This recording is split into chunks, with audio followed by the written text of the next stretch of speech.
पर भगवान में जब इस गुण का दर्शन होता है तो ये बात बड़ी विलक्षण है। प्रभु में जब इस गुण का दर्शन होता है तो आश्चर्य होता है।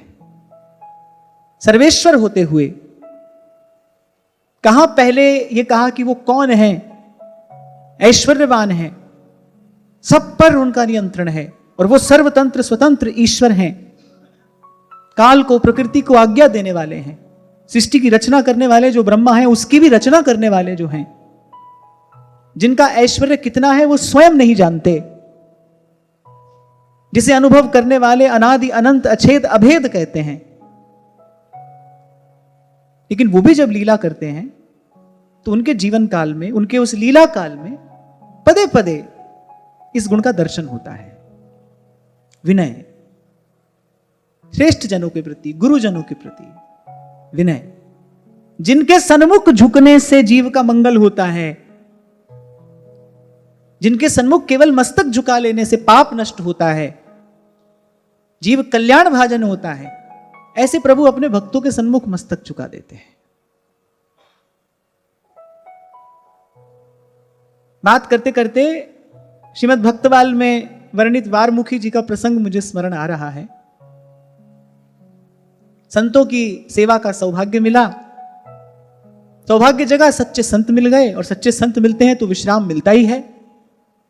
संत ने भी कह दिया कि जो आज तक तूने ये संसार की संपत्ति अर्जित की है, सब निवेदन करके दिव्य मुकुट बनवा भगवान रंगनाथ का, मैं प्रभु को निवेदन करूंगा, तेरा जीवन सफल हो जाएगा, तेरे सारे कलमश धुल जाएंगे। अग्नि में कोई भी वस्तु डालो वो अग्नि ही हो जाती है। ऐसे ही प्रभु को जो निवेदन किया जाए वो तत्स्वरूप हो जाता है। तुलसी बाबा एक बात कहते हैं, कहते समर्थ को दोष नहीं लगता,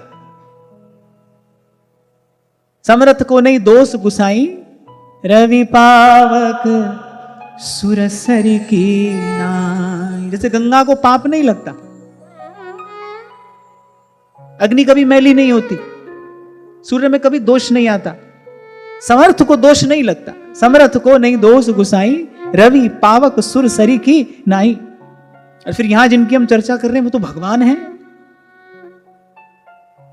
मन में किंचित किसी के संग के प्रभाव से, प्रसाद से किंचित भगवत भाव आ जाए, थोड़ा सा भगवत भाव मन में आ जाए, भजन से क्या होता है ये तो भजन करने वाला जानता है। भजन की इच्छा भी यदि मन में हो जाए तो अंतःकरण शुद्ध हो जाता है, पवित्र हो जाता है। मुझसे पूछा था ना एक बार किसी ने कि भजन करने से मन निर्मल होता है या निर्मल मन होने पर भजन होता है। मैंने कहा भजन तो निर्मल मन होने पर ही होता है। निर्मल मन कैसे होता है? भजन की इच्छा से मन निर्मल हो जाता है। प्रभु को प्राप्त करने की जो इच्छा है, प्रभु को भजने की, सेवा की जो इच्छा है, वही अंतःकरण को शुद्ध कर देती है। जीव के सब पाप ताप नष्ट कर देने में भगवत भाव समर्थ है, सर्वथा समर्थ। यही तो भगवान की अतुलित सामर्थ्य है। जब हमने चर्चा की स्वातंत्र्यम कौशलम, स्वतंत्रता क्या, उनको किसी की अपेक्षा नहीं है। और भक्ति और भगवान एक होने से भक्ति को भी ऐसे किसी की अपेक्षा नहीं है। भक्ति स्वतंत्र सकल गुण खानी, बिनु सतसंग न पावे प्राण।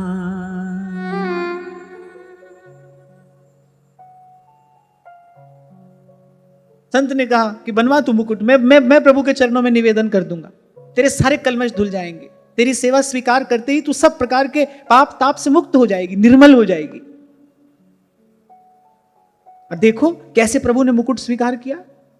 पहले तो प्रभु ने कहा कि मुकुट तो हम स्वीकार करेंगे ही, सेवा तो स्वीकार करेंगे ही, लेकिन सेवक को भी स्वीकार करेंगे। सेवा से पहले सेवक हमारे दरबार में आए। संत तो अपने हाथ से प्रभु को मुकुट धराने गए ही थे। ठाकुर जी ने कहा न, सेवा से पहले सेवक को लेकर आइए। पहले हम सेवक को स्वीकार करेंगे, फिर सेवा स्वीकार करेंगे। और कहा उसका वो कोई पाप कर्म आ गया सन्मुख, उसके रजस्वला हो गई, अवस्था अपवित्र हो गई। पहले तो वैसे ही वो वारांगना है, कैसे मंदिर में प्रवेश करे, चारों ओर हाहाकार मचा था, पर संत समर्थ थे, उनके सन्मुख कोई बोल नहीं पाया। अब तो बड़ी अपवित्र अवस्था, कैसे मंदिर में प्रवेश कर ले। अरे भगवान ने कहा ऐसे ही हमको पतित पावन कहते हो, मानते नहीं। यदि हमें पतित पावन मानते हो फिर किस बात का भय है? ये माना अधम है, अपावन पतित हैं, जैसे भी हैं भगवन हैं पर तुम्हारे, पतितों को पावन है करते कृपा निधि, पतितों को पावन है करते कृपा निधि। और लिखने वाला तो लिखता है कि ये पाप हैं इस सुजस के सहारे, आप पतित पावन है। भगवान ने कहा भाई हम पतित पावन है, हमारा गुण गाते हो, फिर डरते क्यों हो, ले आओ। भगवान ने कहा भाई हमें किसी पतित से भय नहीं है, हमें किसी पाप से भय नहीं है, ले आओ। आप एक बार विचार करो, उस अपवित्र अवस्था में उस वारांगना को भगवान के गर्भगृह में प्रवेश कराया जाता है। भगवान कहते हैं भाई इसी के हाथ से मुकुट धारण करेंगे, इसी के हाथ से मुकुट धारण करेंगे। अब भगवान का श्री विग्रह ऊंचा, अब कैसे मुकुट धराया जाए? भगवान ने कहा इसका भी समाधान करते हैं। झुका लिया भगवान ने मस्तक। भगवान झुक जाते हैं। किसके आगे झुके? संत ने कह दिया था भाई हम तेरा कल्याण कराएंगे, हमने तेरे कल्याण का संकल्प किया है। अपने प्यारे भक्त की, अपने प्यारे संत की बात के आगे भगवान झुक गए। महज्जनों की बात के आगे भगवान झुक जाते हैं। साधु बोले सहज सुभाए, साधु का कहा वृथा नहीं जाए। साधु सहज स्वभाव से कुछ कह देता है, भगवान स्वीकार कर लेते हैं। मैं अगर आपसे अपनी बात करूं तो ऐसे तो कभी इनसे कुछ कहा नहीं, क्योंकि कहना पड़ा ही नहीं, कहने की कभी कोई आवश्यकता नहीं हुई। बिन बोलिया सब किछ जानदा, किस आगे कीजे अरदास। मुझे तो स्मरण नहीं आता मैंने अपने जीवन में कभी प्रार्थना की हो कि प्रभु ऐसा हो जाए या ऐसा हो जाए, कभी कहना ही नहीं पड़ा।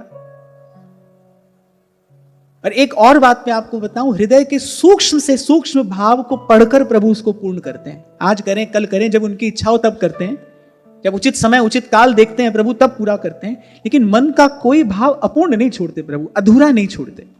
एक बात तो यह है, पहले कभी कुछ कहा नहीं क्योंकि कहना पड़ा ही नहीं, और यदि कभी कहा भी, मैं तो इस विषय में बहुत सावधान रहता हूं, बड़े बड़े संकोच में रहता हूं कि भाई मैं अपने मुख से कुछ नहीं कहूं, क्योंकि जो भगवान की इच्छा से हो रहा है वो अच्छा ही हो रहा है। यदि कभी कुछ कहा भी तो प्रभु ने कभी ना नहीं किया, ना नहीं सुना हमने कभी इनके मुख से कि हमने कुछ कहा और इन्होंने ना किया। इस गुण का नाम है प्रश्रय। और एक साधक के, एक उपासक के जीवन में तो मैं कहता हूं पदे पदे इस गुण का दर्शन होना चाहिए। मैं कहता हूं कुछ गुण तो ऐसे हैं जो पूर्ण रूप से एक साधक के जीवन में अवश्य होने ही चाहिए, और उसमें एक गुण है महज्जनों के प्रति, गुरुजनों के प्रति विनय। आपका मस्तक झुका रहे। मनवे के नीवे होके चलिया करो, मनवे के नीवे होके चलिया करो, फल नीवे वृखानु लग दे, सदा ही लग दे, नीवे होके चलिया करो। मैं तो आपको यहां तक कहूंगा, गुरुजनों के सन्मुख झुकने वाला सर्वोच्च स्थान का अधिकारी हो जाता है, सबसे ऊंचे स्थान पर बैठता है जो गुरुजनों के सन्मुख झुक जाता है। श्रेष्ठ जनों के प्रति जिसके पास विनम्रता है वो श्रेष्ठतम स्थान प्राप्त करता है। भाई लैणा श्री गुरु नानक देव जी के संग रहा करते थे। गुरु महाराज को अपनी लौकिक लीला संवरण करनी थी। कहां पर वो ज्योत विराजमान हो ढूंढ रहे थे। परीक्षा ली। एक दिन बड़ा विचित्र सा वेश बना लिया मतवारे से। जो अल्पज्ञ थे, अल्पमति थे, वो गुरु की लीला समझ नहीं पाए। कुछ तो गुरु से विमुख भी हो गए, कुछ दूर हो गए, कुछ विमुख हो गए। पर भाई लैणा जी साथ ही रहे। कहते हैं गुरु साहब ने कई बार तो ये भी कहा, क्यों लगाए मेरे पीछे, जा। एक बार तो गुरु जी ने इतना तक कह दिया, अरे अरे क्यों लगाए मेरे पीछे, जा घर जा। और भाई लैणा नेत्रों में जल भरकर कहते हैं, दुत्कार रहे हैं, फटकार रहे हैं, पर जैसे सहजो बाई कहती है ना, मारो झिड़को तो नहीं जाऊं, सरक सरक तुम ही पे आऊं। बोले क्या मेरे पीछे लगाए, जा घर जा। बोले अरे घर से ही तो आप निकाल रहे हो, आपकी छत्र छाया ही तो मेरा घर है, ये जीव आपके चरणों की छाया में ही तो रहता है, और कौन सा घर है मेरा, और कौन से घर भेज रहे हो आप मुझे, और किस घर जाऊं, संग छोड़ा नहीं। तो गुरु महाराज परीक्षा ले रहे थे, उन्होंने संग नहीं छोड़ा, थोड़ी दूर गए, एक मुर्दा पड़ा था, बोले खा इसे। भाई लैना जी वो भी तैयार हो गए, वस्त्र से ढका कुछ था, बोले मुर्दा है खा इसे, वो इसके लिए भी तैयार हो गए। पर जाकर जब वस्त्र हटाया, गुरु की लीला समझ में आई, और इतने में तो श्री गुरु साहिब ने आके और हृदय से लगा लिया और बोले बेटा घर तू नहीं, घर तो मैं खोज रहा था कि मुझे कहां रहना है इसके बाद, ये देह जब छोड़कर जाऊंगा इसके बाद मुझे किस घर में रहना है, घर तू नहीं, घर तो मैं ढूंढ रहा था, मुझे घर खोजना था, तू बनेगा मेरा घर। और तब गुरु साहिब की ज्योत विराजमान हुई भाई लैना जी के हृदय में, उनका नाम पड़ा श्री गुरु अंगद देव जी महाराज। जो गुरु चरणों में झुकता है ना, जो गुरु चरणों में नत हो जाता है, वो सर्वोच्च स्थान का अधिकारी होता है। श्री गुरु चरण रेणु सिर धरहि, तेजन सकल विभव बस करहि।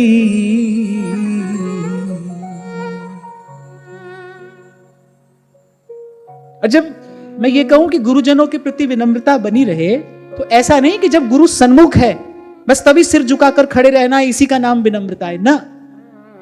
प्रत्यक्ष रूप से यदि गुरु निकट नहीं भी है तो भी ये कभी ना भूला जाए कि हमारे जीवन में जो सद्गुण है, जो सुख है, शांति है, सब गुरु की कृपा ही तो है, गुरु का ही तो प्रसाद ही तो है।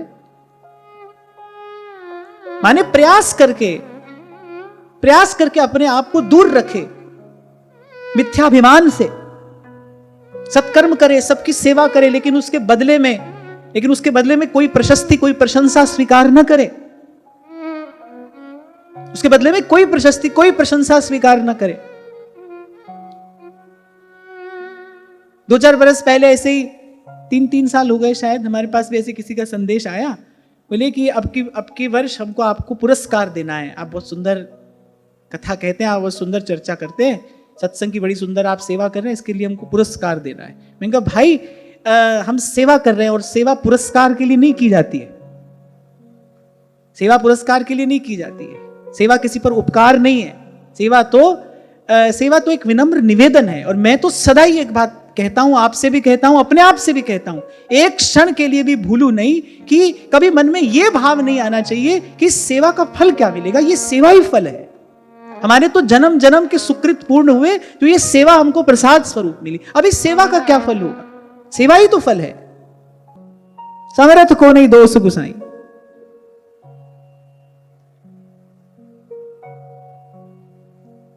तो स्वभाव, चरित्र, पवित्रता, ऐसे शील के अनेक अर्थ हो सकते हैं, संभव हैं।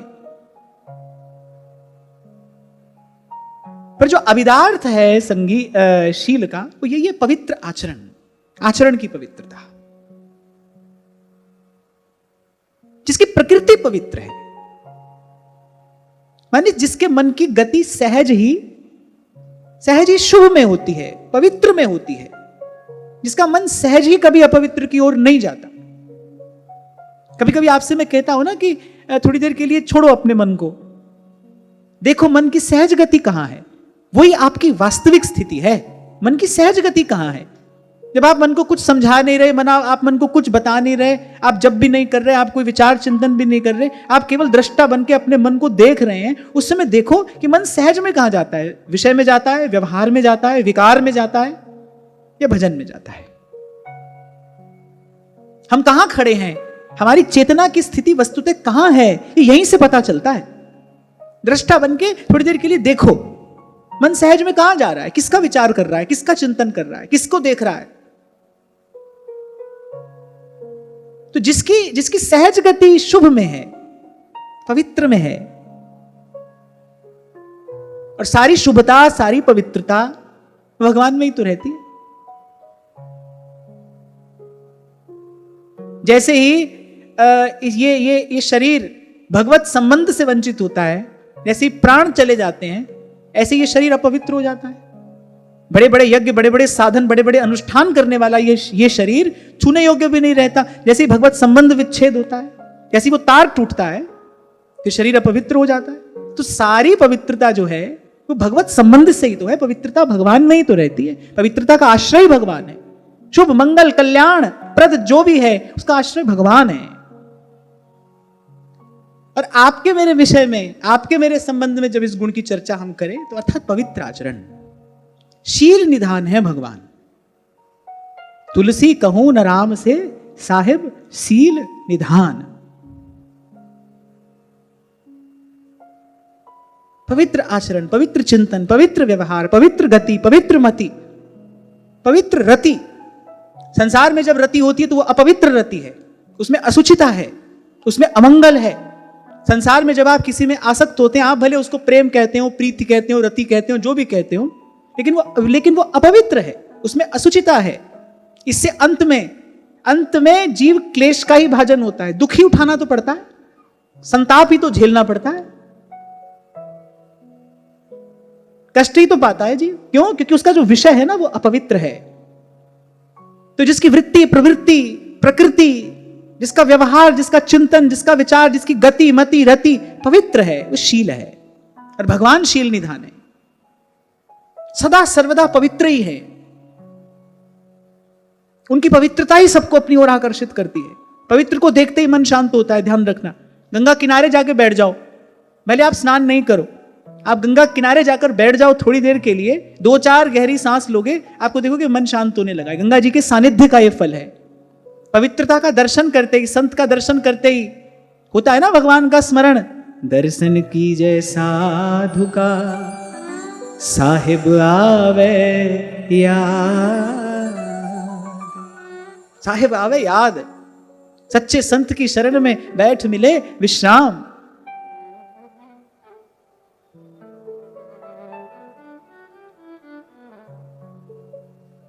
इसके पीछे कौन सा गुण है? शील है। और मैं तो अनेक बार आपसे इस विषय में कह चुका, मैं तो कहता हूं कि मेरी दृष्टि में तो जीवन की सबसे बड़ी मांग यही है, आपके जीवन में, आपके आचरण में पवित्रता हो, पवित्र आचरण हो आपका।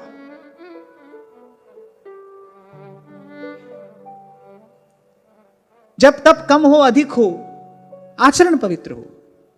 मनसा वाचा कर्मणा, मन से, वचन से, कर्म से आप पवित्र हो। पहले भी शायद मैंने कभी आपसे कहा था, पवित्रता से बड़ी और कोई शक्ति नहीं है। सबसे बड़ी शक्ति पवित्रता है। देवता भी झुक जाते हैं पवित्र आत्मा के सन्मुख, देवता भी नत हो जाते हैं। क्यों कहते हैं भगवान हो भगतन के पाछे फिरत हूं। भक्तों की चरण धूल ही भगवान अपने मस्तक पर धारण करते और कहते फिर मैं पतित पावन कहता हूं।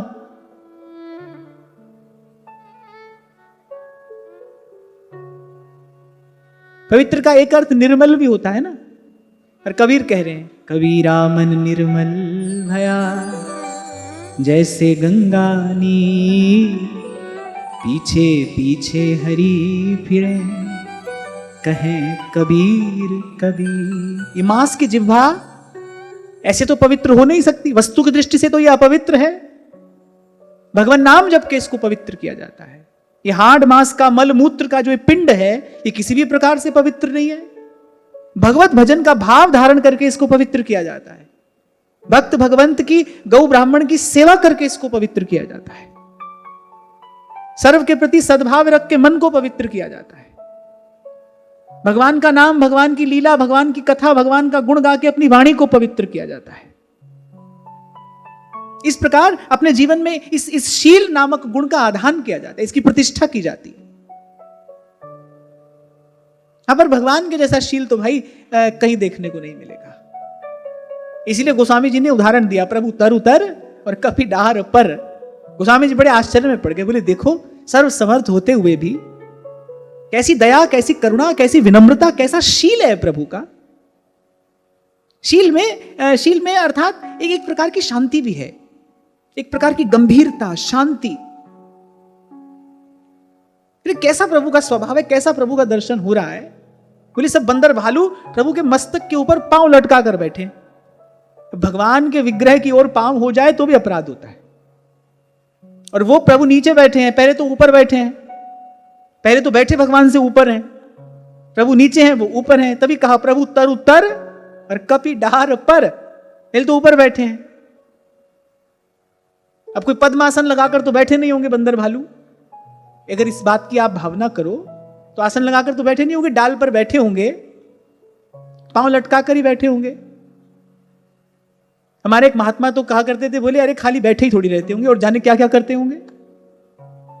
प्रभु तरु तर कपि डार पर, तेकिए आप समान, तुलसी कहूं न राम से, साहिब सील निधान।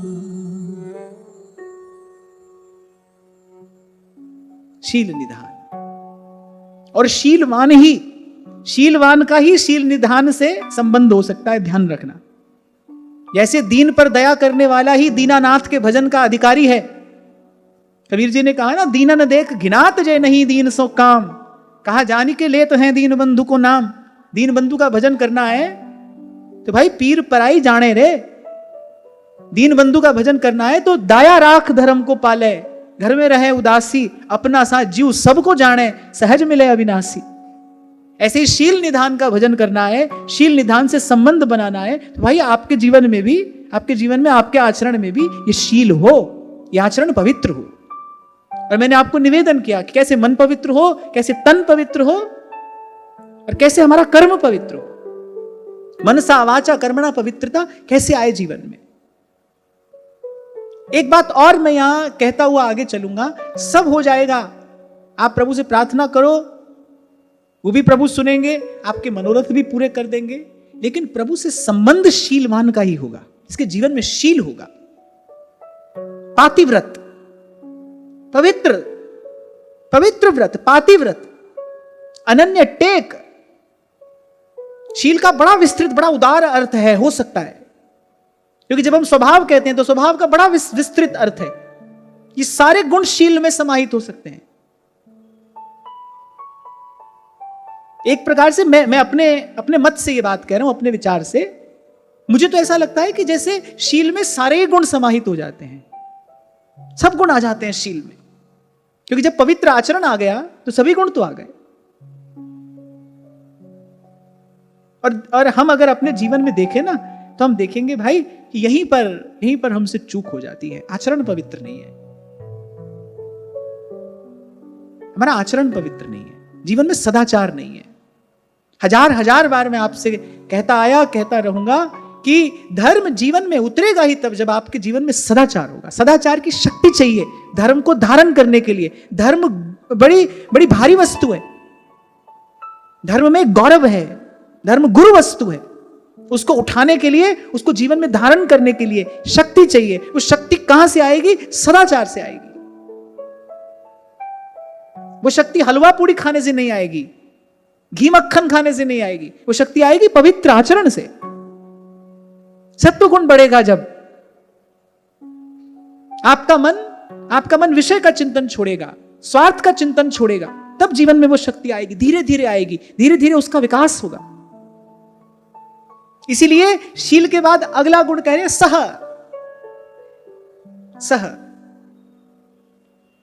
सह का अर्थ तो नहीं जानते होंगे, सह माने नहीं, मना सामर्थ्यम, मन की सामर्थ्य को सह कहते हैं। उत्साह,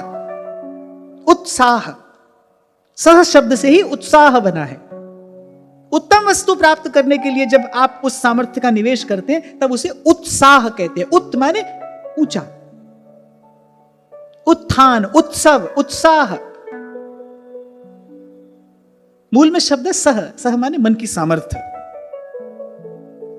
अभी 2 दिन पहले हम चर्चा कर रहे थे ना, मैंने कहा था कि ये बात मैं विशेष रूप से युवा पीढ़ी से कह रहा हूं, जो कुसंग में पढ़कर दिन रात विषय चिंतन में लगती है, और फिर तरह तरह के विचार आज और सुनने को मिलते हैं।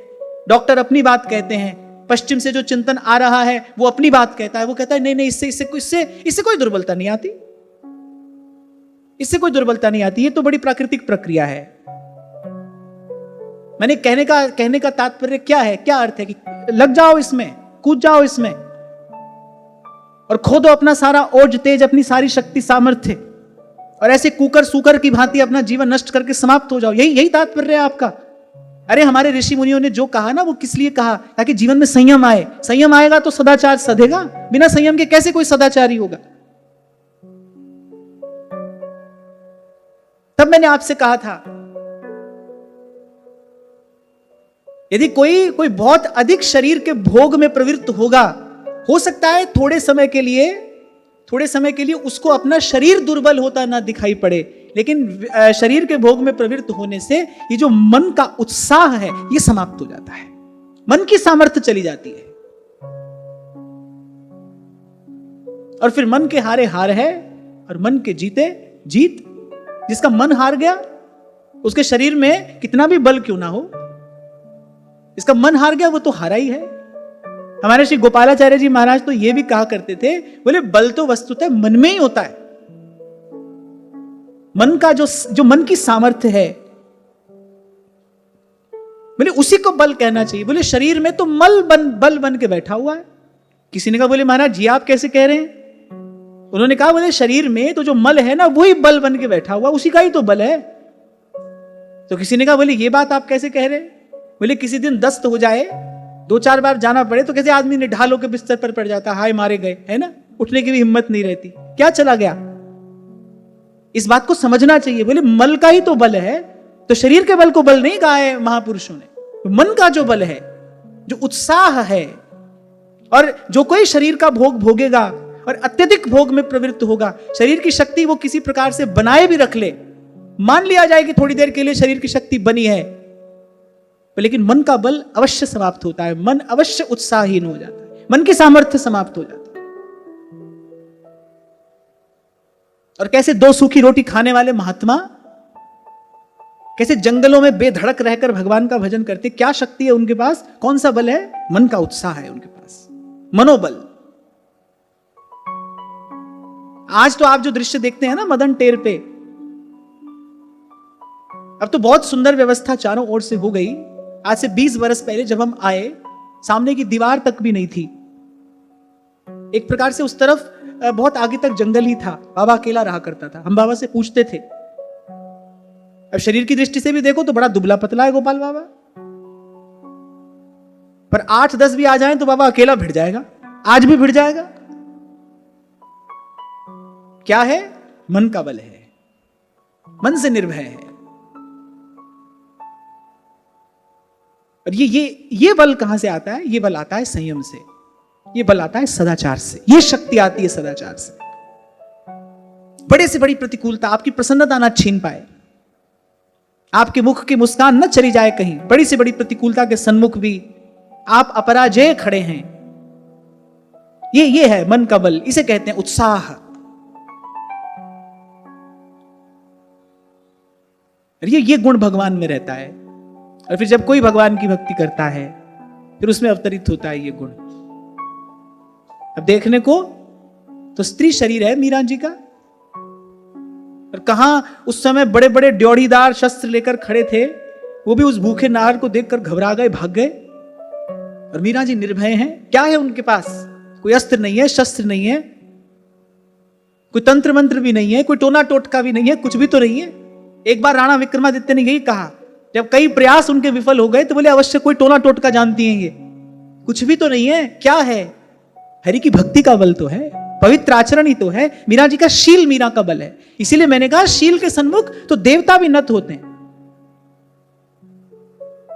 श्री अत्रि ऋषि की पत्नी अनुसूया ब्रह्मा विष्णु शंकर तीनों को अपनी गोद में खिला देती हैं। क्या बल है? शील का बल है। ब्रह्म अनामय अज भगवंता, ऐसे श्री रघुनाथ जी जगदम्बा जानकी से कहते हैं जाइए इनको प्रणाम करिए, इनका आशीर्वाद लीजिए। आपका बड़ा सौभाग्य है कि आपको ऐसी सती का दर्शन हो रहा है, जाइए इनसे आशीर्वाद लीजिए, इनसे प्रसाद ग्रहण करिए। साक्षात जगदम्बा जाकर चरणों में नत हो रही है। किस बात का बल है? पवित्र आचरण है, शील है।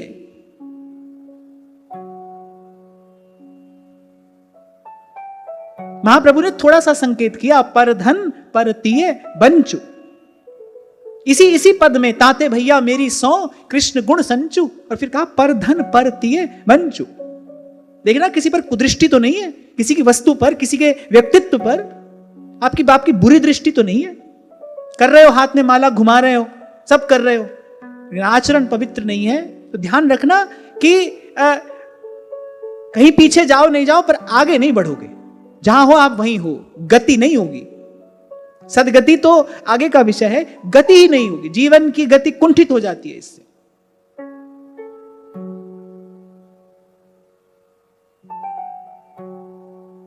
तो प्रागल्भ्यम प्रश्रयशीलम, फिर का सह, सह अर्थात मनस सामर्थ्य, मन की सामर्थ्य सह है, इसी से उत्साह बना है।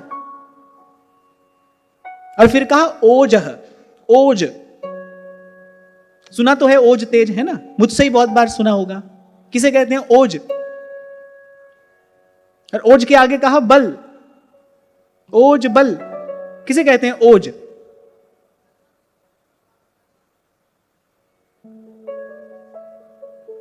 ओज ये कह रही है चेहरे पर जो दमक होती है, स्किन स्पेशलिस्ट है ना, इसीलिए ओज। इसीलिए तो मैं कह रहा था आपसे, भाई ऐसे बोलते सुनते रहते हैं हम, ये सब पता नहीं है ये है क्या, पता नहीं है क्या है। इसी पवित्र संकल्प से श्रीमद् भागवत जी का आश्रय मैंने लिया था कि जब श्रीमद् भागवत जी की कृपा हुई, थोड़ा सा गुरुजनों की कृपा से श्रीमद् भागवत जी का चिंतन हुआ, तो मुझे लगा भाई यहां तो एक एक श्लोक में भगवान वेद व्यास ने ज्ञान भक्ति का क्या का भंडार भर के रख दिया है।